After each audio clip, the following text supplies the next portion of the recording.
আমি পত্রিকায় দেখেছি এক পরিবারের 5 জন প্রতিবন্ধী, এর মধ্যে 4 জন আজকে এখানে আছে, যিনি দৃষ্টি প্রতিবন্ধী, একমাত্র পুরুষ, উনি ডেঙ্গু আক্রান্ত হয়ে হাসপাতালে অবস্থান করতেছে, চিকিৎসাধীন আছে। এরপরে আমি আমার সভাপতি, সাধারণ সম্পাদক সহ অন্য নেতৃবৃন্দকে ফোন দিলাম যে আমি এখানে তারেক রহমানের পক্ষ থেকে কিছু উপহার সামগ্রী তাদের পাশে দাঁড়ানোর জন্য দিতে চাই, এবং আমরা এই নেতৃবৃন্দের সমন্বয়ে আজকে আমরা এই মানবিক কাজটি করতে এসেছি। এই নির্দেশ কিন্তু আমাদের ভারপ্রাপ্ত চেয়ারম্যান বিএনপির জনাব তারেক রহমান সাহেবের, মানবতার নিয়ে পাশে দাঁড়ানোর জন্য। আজকে আমরা সামান্য কিছু উপহার দিব, আমাদের সাধ্যের মধ্যে যেটুকু আছে, কিছু আর্থিক সহায়তা, কিছু খাদ্য সামগ্রী। পরবর্তী সময় এটুকু বলতে চাই, আমি এমপি হই বা না হই, আমার দল ক্ষমতায় যাক বা না যাক, এই পরিবারের পাশে আমরা থাকবো, এটা আমাদের কমিটমেন্ট।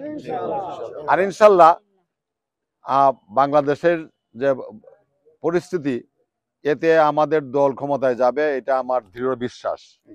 এই বিশ্বাস থেকে বলছি, পরবর্তী সময় তাদের চিকিৎসার জন্য যা যা করার প্রয়োজন এই বিএনপি তাদের জন্য করবে, তারেক রহমান সাহেব তাদের জন্য করবে, আমার মাধ্যমে করবে, নাহলে হান্নান ভাই, নাহলে জয়নাল ভাইয়ের মাধ্যমে করবে, এটা আমরা করবো ইনশাল্লাহ।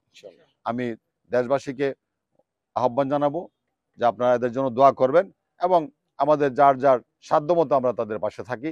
এরকম একটা ফ্যামিলি যে 5 জনেই প্রতিবন্ধী, একজন দৃষ্টি প্রতিবন্ধী, আর আমরা আপনারা দেখতেছেন বুদ্ধি প্রতিবন্ধী, শারীরিক প্রতিবন্ধী যারা আছে, এটাকে আমি ধন্যবাদ জানাই, এবং একটা নিউজ করে জাতির দৃষ্টি আকর্ষণ করার জন্য এটা একটা মানবিক কাজ করেছেন, এই জন্য ধন্যবাদ জানাই।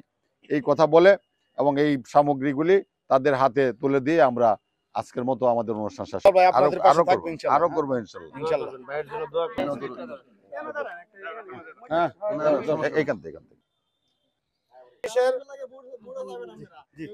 দানের শীষের জন্য সকলের কাছে